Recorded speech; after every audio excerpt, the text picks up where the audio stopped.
ನನ್ನ ರಕ್ತನಾಳಗಳಲ್ಲಿ ಹರಿಯುತ್ತಿರುವುದು ರಕ್ತವಲ್ಲ, ಬಿಸಿ ಸಿಂಧೂರ ಎಂದು ಪ್ರಧಾನಿ ನರೇಂದ್ರ ಮೋದಿ ಹೇಳಿದ್ದಾರೆ. ಗುರುವಾರ ಬಿಕಾನೇರ್ನಲ್ಲಿ ಸಾರ್ವಜನಿಕ ಸಭೆಯನ್ನುದ್ದೇಶಿಸಿ ಮಾತನಾಡಿದರು. ನನ್ನ ರಕ್ತನಾಳಗಳಲ್ಲಿ ಹರಿಯುತ್ತಿರುವುದು ರಕ್ತವಲ್ಲ, ಬಿಸಿ ಸಿಂಧೂರ.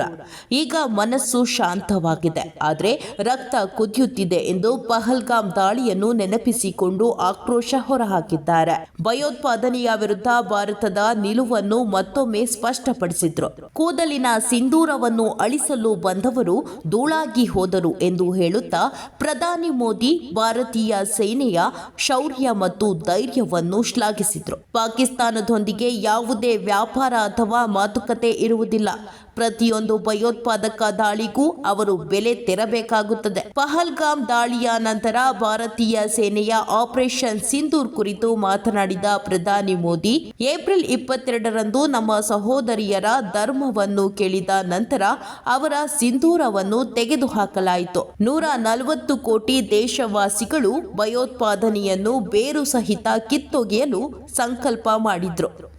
ನಮ್ಮ ಸರ್ಕಾರ 3 ಪಡೆಗಳಿಗೂ ಮುಕ್ತ ಸ್ವಾತಂತ್ರ್ಯ ನೀಡಿತು.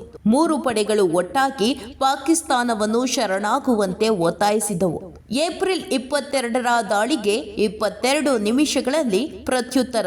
22ರಂದು ನಡೆದ ದಾಳಿಗೆ ಪ್ರತಿಯಾಗಿ ಭಾರತೀಯ ಸೇನೆಯು 22 ನಿಮಿಷಗಳಲ್ಲಿ ಭಯೋತ್ಪಾದಕ ಅಡುಕು ತಾಣಗಳನ್ನು ನಾಶಪಡಿಸಿತು ಎಂದು ಪ್ರಧಾನಿ ಮೋದಿ ಹೇಳಿದರು. ಕುಂಕುಮವು ಗನ್ ಪೌಡರ್ ಆಗಿ ಬದಲಾದಾಗ ಏನಾಗುತ್ತದೆ ಎಂದು ಎಲ್ಲರೂ ನೋಡಿದ್ದಾರೆ. ನನ್ನ ದೇಶವಾಸಿಗಳು, ನಾನು ಹೇಳುವುದೇನೆಂದರೆ, ಸಿಂಧೂರವನ್ನು ಒರೆಸಲು ಬಂದವರು ಧೂಳಿನೊಂದಿಗೆ ಬೆರೆತು ಹೋಗಿದ್ದಾರೆ. ಭಾರತದಲ್ಲಿ ಚೆಲ್ಲಲ್ಪಟ್ಟ ಪ್ರತಿಯೊಂದು ರಕ್ತದ ಹನಿಗೂ ಪ್ರತಿಕಾರ ತೀರಿಸಲಾಗಿದೆ ಎಂದು ಪ್ರಧಾನಿ ಮೋದಿ ಹೇಳಿದರು. ತಮ್ಮ ಶಸ್ತ್ರಾಸ್ತ್ರಗಳ ಬಗ್ಗೆ ಹೆಮ್ಮೆ ಪಡುತ್ತಿದ್ದವರು ಇಂದು ಅವಶೇಷಗಳ ರಾಶಿಯಲ್ಲಿ ಹೂತು ಹೋಗಿದ್ದಾರೆ.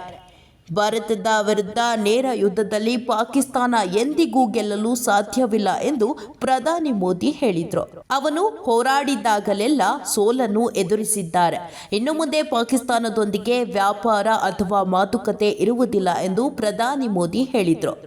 ಇನ್ನೇನಿದ್ರೂ ಪಾಕ್ ಆಕ್ರಮಿತ ಕಾಶ್ಮೀರದ ಬಗ್ಗೆ ಮಾತ್ರ ಚರ್ಚೆ. ಭಾರತದ ನ್ಯಾಯಯುತವಾದ ನೀರನ್ನ ಪಾಲನ್ನು ಪಾಕಿಸ್ತಾನ ಪಡೆಯುವುದಿಲ್ಲ. ಭಾರತದ ರಕ್ತದೊಂದಿಗೆ ಆಟವಾಡಿದ್ದಕ್ಕೆ ಪಾಕಿಸ್ತಾನ ಬೆಲೆ ತರಬೇಕಾಗುತ್ತದೆ.